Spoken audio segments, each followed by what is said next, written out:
Today, we have a new song from Demi Lovato, which means one thing. We're going to like it, and people on the internet are going to hate. Let's get into it. Welcome to Not Every Single. I'm Joe. And I'm Stephanie. So, Demi Lovato is someone who we talked about early on in our channel. Yeah, we got pretty into the album from last year. Holy fuck. Yeah. And we've been paying close attention ever since. Yeah, I really liked that record. I thought it was part of this new movement of retooling parts of nu metal and hard rock from a bygone era into the pop world with people like Poppy, Demi, and others as well. Others, I get. I mean, there's quite a few artists doing that are like newer artists as well. Yeah, and it's something we are usually a fan of. So it's no surprise that we like this new song, Swine. Mm-hmm. Well, I guess I don't know what you think. I'm going to say I like this new song, Swine. That's in keeping with that.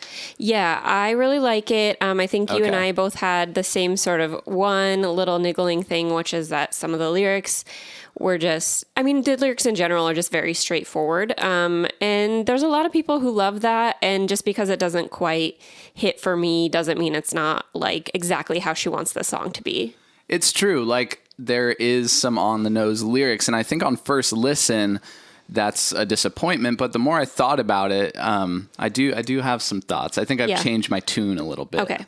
Yeah. It's always going to bug me a little bit when things are like on the nose, but also like a lot of the lyrics are like that, not just a little one here and there for like for contrast. Right. But I really love like pretty much everything about this song. So it's a minor point. I love the production. Yeah. Like, it is just as hard hitting and aggressive and dirty as the album. It is like this really clear, punchy production, so it like carries over those pop sensibilities in the production. Yeah. But you have like that detuned, distorted guitar doing all that like metally stuff. I really like it. I think it fits well with her voice. Right. And I'm glad it's sticking around. And it's like, there's always this great balance with their stuff. Not always, but like in a lot of things recently where there is that heaviness, but then there's that really a pop sensibility that carries over to it. And the vocal performance, it's rock and pop at the same time in a way that's so effortless by Demi. Yeah, they know when to go into it, and when to deliver something aggressive and not quite screamy, but, having that grit in the voice and all that, and when to dial it back and deliver a pop hook. And I think that's one distinction too, is like a nu metal person might be more inclined to like scream. Yeah. And Demi will really like use that pop vocal range to give you something super powerful. And the way it mixes with the production, it really works for me. I always like the belting. Mm-hmm. She can belt, and it's kind of in place of a scream. Right. That big belting is super effective. I really like it. So we should mention that about a week ago, we actually kind of saw Demi Lovato live. Yeah, we're living in Asbury Park right now. And doxed ourselves. Yeah. They're going to come find us. Totally. So there's a Stone Pony summer stage, a famous venue, and they have a summer stage where pretty big acts come through. There's like Youngblood, Yellow Card, it's like new and like old, sort of retro stuff all coming in. Like mid-sized tours. Yeah. And it's really neat. And you can go and buy tickets and see the venue, or you can, on the boardwalk, like a block away, you can just like hang out, and you can't like see, but the sound is amazing, and you can kind of see the light, the light show and all that stuff. It's pretty awesome. You can hear really well. It's super clear, and but you're really far away. But it's the equivalent of like lawn seats at a big amphitheater. Like, for sure, yeah. I'll cut to some footage here to see how close we were.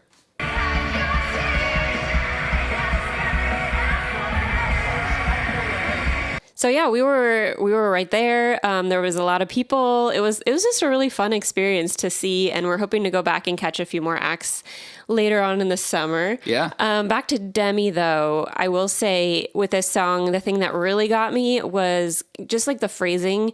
I thought was really fun, and it's got that da da da da da da da. Yeah, that's kind of a thing. And then the chorus is a little more drawn out. There's contrast there, but it comes right in. It's big thing in songs right now. You kind of have to get people immediately. And this song does it without being like super annoying about it. Like just putting the chorus first, be like, here's the chorus so you don't stop listening right away. It's actually using the verses in a way to catch your attention, which is really smart. That's cool. I appreciate it. And the song does not overstay its welcome. It stays nice and short and punchy. Now, back to these on the nose lyrics, I did want to bring something up because I've been thinking about it all day. Okay. So what came to mind is like, what if this was Rage Against the Machine? Oh, yeah. Yeah. You know, oftentimes their lyrics are on the nose, but because it's Rage, I think people are really into it. And it's just this big, like protesty rah, rah, rah thing, which I appreciate. I like Rage just fine. I really like Tom Morello, but I think because this isn't, and it's Demi Lovato, maybe it's a little more prone to like, oh, these are on the nose lyrics. It's kind of lame. Yeah. Whereas like, you know, Rage has songs that are chanting like kind of on the nose lyrics over and over as this kind of like effective protest thing. Yeah, and it really depends on your audience too. Like they had a lot of younger male and female fans who, you know, connect with that sort of simplicity. I think same thing with Demi. And I also think it's just sometimes you just kind of have to say it like right out, like all the stuff that's going on. And, you know, just thinking about Demi's personal life. And I mean, it's really amazing to see. Part of seeing that concert was like, wow, like they are just really like coming back from something so difficult. And so like, why not just say like all the things that you're thinking all the time and why have to like kind of couch it in a lot of other things all the time? You know, this is just sort of that song that says like, hey, I know you're all like thinking, all my fans, I know you're thinking this. I want you to know that I'm thinking it too. And we're like in this together.